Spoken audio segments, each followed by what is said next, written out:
Oklahoma at all? I do, actually. I just had this conversation with my son. He's at Oklahoma State. Oh, I didn't know that. Yeah, he's got one cool. semester left. He's graduating a semester early. So we'll actually be going back to Oklahoma in December as well for his graduation. I do. Actually, we were talking about the fact, not only do I miss going to the Thunder games, because we're still season ticket holders. Are you serious? We never sold them. We still have them. So if you How need messed tickets, up is our team right now, though? Oh, don't get me started. Like, we're all just, like, every time the ESPN app goes off on my phone, I'm like, I know. Where's Westbrook going? I'm having like stress syndrome because when Wojnarowski, who's the big NBA reporter, sends a tweet, I get nervous. It's all good in the end. But what we were talking about actually was the fact that miss going to the games, miss seeing my son. Obviously, he would have been closer, but we moved him into campus 3 weeks before we moved here. So he was already going there on his way before the election year. But the thing I really miss, I mean, I do miss the people. I really miss working with Bishop Ed. We had a great partnership, and he's someone that I deeply admire and still a friend and someone who I care for very much, and really is responsible for how I ended up here. But I miss the people because Oklahoma is a very unique, wonderful place. One of the things about, I've been on the East Coast most of my life, but in Oklahoma, they pretty much tell you how they feel. There's no dancing around anything. You know, sometimes the joke here is that Southern sort of approach is like, you're not really sure how people feel, and they smile at you, say, bless your heart. Well, isn't that nice? But in Oklahoma, there was a genuineness to the people that I really liked, and even, you know, the shock to the system when they tell you exactly what they think. So I really miss the people. They were really wonderful to us. It was one of the best places, actually, that we've lived as a family. It was really instrumental for us as a family, for me and my vocation, for my kids and their friendships. So honestly, I do think about Oklahoma pretty much every day and miss the people. But at the same time, as I said to my son, I really believe I'm where I'm supposed to be right now. I think so too. Yeah. So did you and Bishop Ed connect a lot because of your both your background in law enforcement? That was one of the ways in which we kind of connected. I had met him at a gathering in Washington, D.C. When I was a priest in Miami, and he had just become bishop, not even a month. And we really hit it off. And we were having a conversation, and one day he says, you want to go grab some lunch? We went off campus where we're staying in D.C., and we're never short for conversation. And I think the reason why we worked so well together, and I've said to people, is because we kind of had the same understanding of how things work. So in other words, as a canon to the ordinary, I knew the chain of command, if you will. I knew that it was his vision and his voice I was advancing, not my own. I knew the greater good for what we were trying to do. And coming from a law enforcement paramilitary background, you understand that it's that person in charge that you're supporting. Right. And you know when you say something and you know when you don't. But also came in our relationship is that I would tell him exactly what I thought, even if he didn't want to hear it. And we came from that kind of a background, and that's what he wanted, and that's what he respected. So I think a lot of the ways in which the sort of paramilitary and law enforcement understanding of how we work for the good of the mission, I think was a natural fit. So it was a natural fit for me to go into a canon of the ordinary with him as the bishop, with that understanding and relationship. Not to mention that he's got a wonderful sense of humor, and our stories and jokes and all that card time is probably some of the most memorable I have of our time together. And so, I think there was an instant kinship because of that background. I told him I was coming to see you today, and he said, why are you going to go see him? He doesn't even speak English. Yeah. Well, there's Spanish was my first language, and I use it here a lot, and it comes in handy. But there's an old sort of story that I think you need to go back and ask him why he calls me Julio. Oh gosh. Because there's a story there. I'm sure there is. He refers to me as Julio. Yeah. And the long and the short of it is that when I was a police officer for this community in Virginia, the mayor could never quite get my name right. So every time he saw me, he'd say, "Hey, Julio," and I'd say, "Mayor, it's Jose." So how's the family, Julio? So for all the time there, he called me Julio. So I told that story to Bishop Ed. Yeah. And then the next thing you know, he's calling me Julio. Julio. Yeah. So that's kind of where that comes from. That's hilarious. But he'll joke when I say something in Spanish. He goes, "What are you saying? What are you speaking?" But he also knows that was his secret weapon too. Yeah. That I could speak Spanish. Can you do an impression of Bishop Ed? Oh, do you have not if I want to live that in your pocket somewhere? I don't. I mean, I have sort of like his mannerisms and stuff that I used to, and so I used to really be able to know, depending on the look you got, what Bishop Ed was thinking. Because he has certain facial expressions or body language is kind of dead giveaways. Yeah. So there are those that I'd have to kind of spend a little time recalling back, but there are ones that I could tell in a meeting based on what I saw. Yeah. So those are the kinds of ones I mastered. Yeah. So I would often tell people, like staff, well, if it does this face in a meeting, you should be concerned. Because one of the things is that because of his size and his presence, he is intimidating. Yeah. Yet he's a gentle giant. Yeah, he's for a sure. sweetheart of a man, a very loving man. And so the facial expressions. And so there were sometimes I'd say to him when we go into a meeting, I'd say, now remember about your face when you're in this meeting, so that he wouldn't give off a vibe that he really didn't mean. Yeah. So those are the kind of impressions I had of him, but I reserve those for non-camera moments. Got you. Okay. That's totally fine. I wanted to ask you, because I've always been interested a little bit in law enforcement, and I almost actually joined the police academy when I moved home. Really? I was kind of like 1 foot in discerning priesthood, 1 foot like military police. And so anyways, I've had family in military and really close friends in police. But I know why I'm drawn to it, but what do you think, like, your professional background in law enforcement has like informed your career in the priesthood and now as a bishop?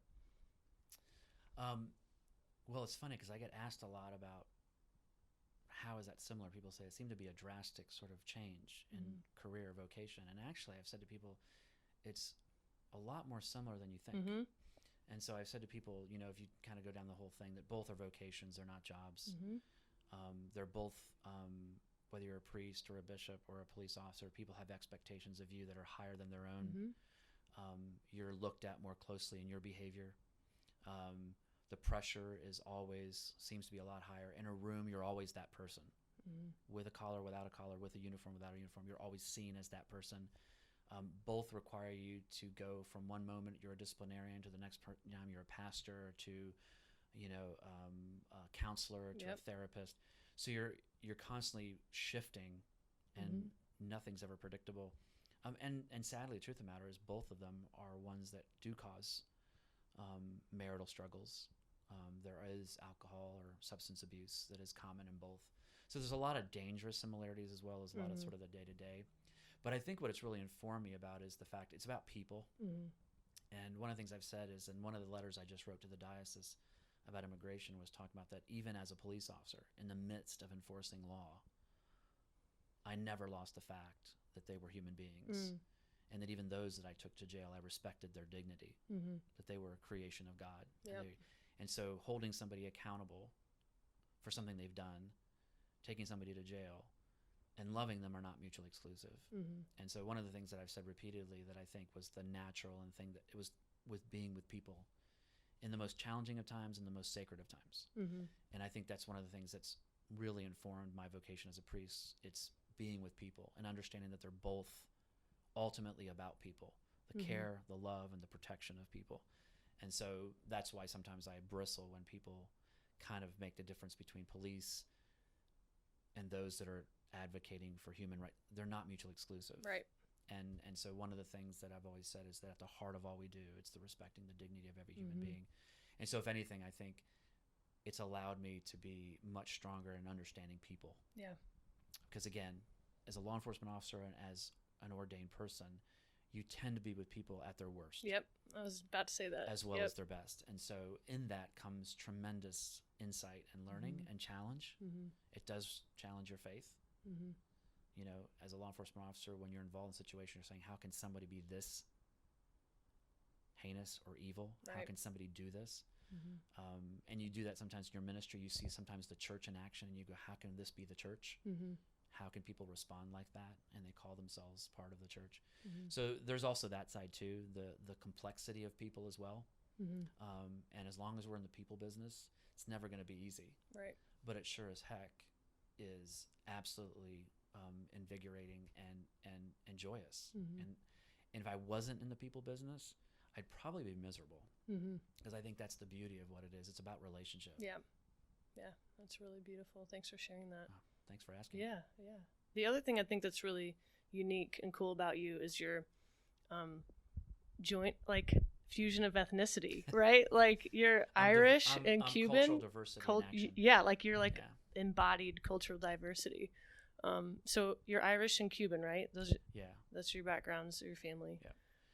As I said, there's a conference that's held every other year called Nuevo Amanecer that deals with Latino Hispanic ministry in the church, and I was the opening speaker this past year for it.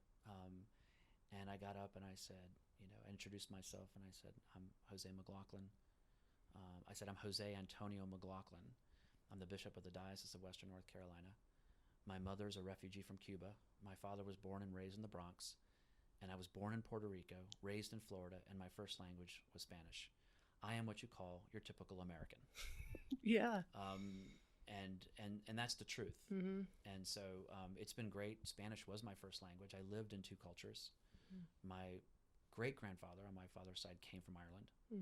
My grandfather was a New York City cop for 32 years. And then my mom left Cuba in 61.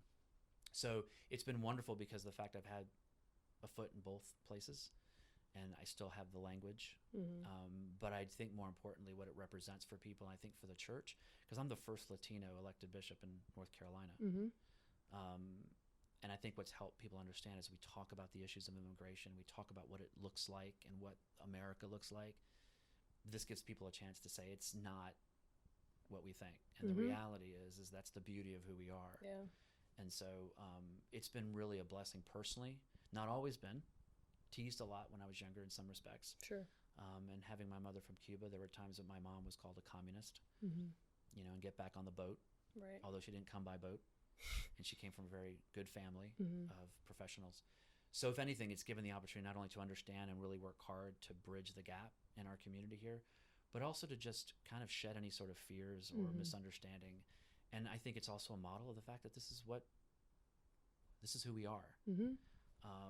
And so, I mean, living in Miami, for instance, it wasn't uncommon to have, a Carlos Johnson. I mean, that's just who we are. And right now in North Carolina, we're one of those states that's projected to be one of the largest segments of Latino Hispanic population within 30 years. We've grown tremendously. And so the reality is while the Latino Hispanic community is going to grow by 142%, the Anglo community is going to grow by maybe 32%. Right. And so if anything, it's been an opportunity to have people understand what it means, and that just because they speak Spanish doesn't mean we all eat the same food. Right. So it's been a blessing, actually. Yeah, I want to say what an asset you are. Name, yeah. Josehad, Hoser, Julio. It's actually been a blessing, and so it's been great in ministry, and so we have a lot of Spanish-speaking ministries here, and we've got like 6 congregations that worship in Spanish on Sundays. That's great. And so that's been a real blessing to walk into communities, especially in the midst of some fear, because we've had, especially in this area, a lot of roundups. So it's been helpful that I can come into those communities and really speak about the faith community and how we're there for them. Wow. But I do believe that this is the future, and my son is bilingual. He's minored in Spanish at Oklahoma State. My daughter is going to be minoring in Spanish. I think the reality is that we have to understand the world's much bigger and not be threatened by it. So if anything, maybe I'm just sort of a visual reminder of that fact. Yeah, that's so good. Yeah. And we're missing you in Oklahoma for that. We have a huge Hispanic Latino population too, and tons of new ministries happening. Places it's also slated. Yeah. Because of what's come up from the border. When you look back to like the 90s, all of it was along the border states. And Oklahoma, Kansas was some of the first to get the movement because they're looking, quite honestly, cheaper places to live and different opportunities. And that's what's happening in North Carolina, is that more and more are coming up. And if you look at a census map now, throughout the entire country, you see Latino Hispanic populations everywhere. Yeah. Because they're moving for better opportunity, just like we do. Yeah. Affordable housing, things like that.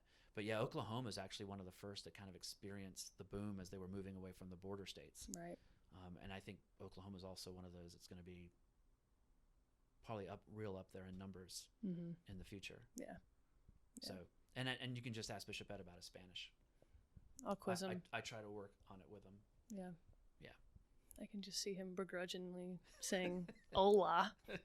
Actually, he's pretty good. I told him he just has to keep practicing. Yeah. He did an immersion program. Like he hangs out in Uruguay and he's going to like Panama and he actually understands a lot Ecuador more. soon. Yeah, he actually understands a lot more, I think. Yeah.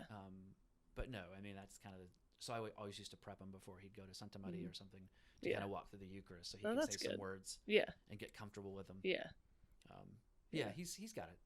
He's got it. Last question I have for you. Sure.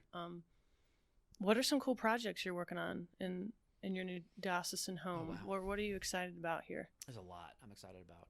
I think we've one of the things we've definitely done here is we put a whole new emphasis on youth and young adults.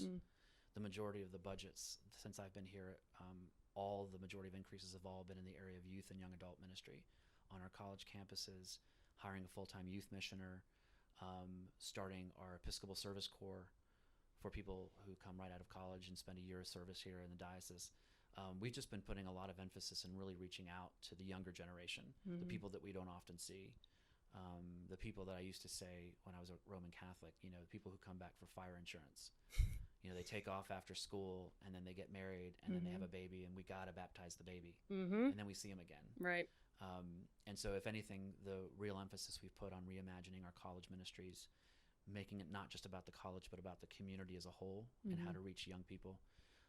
Doing things like, for instance, creating opportunities where we're doing hiking programs, where we're doing meditating and the Eucharist and study of Scripture while hiking. Love it. With young adults. Finding new ways to engage them in the fact that we're in Western North Carolina with hiking and mountain biking and rafting. So we're doing very much more intentional sort of ministries that is outside that really resonates with millennials. So that emphasis has been really great. We're putting a much bigger emphasis now on our Latino ministries. We've got a plan now that we're going to start to really go the next step to really accelerate the work we're doing with our Latino communities and focusing more on building community and not Spanish-speaking services. So we have an intentional plan, especially about one segment of our diocese where we really see the concentration, where we're being intentional about forming community. And I've been very intentional in the recent clergy we've brought in is that I've been bringing in more bilingual clergy. So we're not focusing on Spanish-speaking services. We're focusing on building community. And then I'd probably say the other is that, there's so many I could talk about, but we're finally reimagining our diaconate program here, and we are going to a bivocational priesthood program, and we start our first class in January. Nice. That we're excited about. And then we're also re-envisioning how we train lay leaders. So we've started a vestry academy where it's actually a weekend, and we're actually, myself, our CFO, Can of the Ordinary, others, and we actually spend a whole weekend with vestries, not just a day, and especially the smaller congregations to really empower them about leadership. So not only the sort of practical stuff, but to really claim their authority and to vision and talk about what does visioning look like. And so during that weekend, we actually spend time and have the individual vestries vision while we mentor them. That's so awesome. They can start dreaming about what's next. So stuff like that is kind of ever evolving and the kind of stuff that we really get excited about. And so right now we're going to continue to work on knowing who our neighbor is, understanding who we serve. And for instance, our Cherokee brothers and sisters, we're partnering with our Lutheran brothers, and the bishop and I, the Lutheran bishop and I, are formulating a plan that we'll do together with the Cherokee Nation. So really it's about however we're getting outside. Everything we're kind of doing is about taking the church out and not so worried about the institution. Right. And so I'm working hard to kind of dismantle structure and putting more of the resources on what we're doing outside. Yeah. And so those are the kinds of areas that we're working on and really getting excited about. That sounds super awesome. Just a few. Just a couple. Just a few, yeah. Well, thanks so much for taking the time, Bishop José. My pleasure. And Thank we're you. So fired up for you to be in our neck of the woods again in October. Well, I hope that what I have to say and bring is of some joy and some challenge. The truth of the matter is I have my instructions that Bishop Ed has jokingly said, this is not my going away party. It's not a funeral. We still have mission and ministry to do. And so I will be challenging the diocese about the future. Good. And the truth of the matter, though, is it'll be bittersweet because it's kind of a full circle for me. I started this with Bishop Ed and now to come back. So I'm extremely honored to be the one to come back and be the last speaker for this convention while he's there. But I'm also very aware of the fact that we do service, and I do service to my friend Ed by making sure that it's still about ministry. Right. And it's still about the work to be done. And to not only thank people and thank him, but the reality is to remind us that there's still work to be done. Yeah. So hopefully that's what I bring. Cool. And what we walk away from. So I'm looking forward to seeing all the old friends in Oklahoma. Yeah. All right. Awesome. Thank you. Thank you.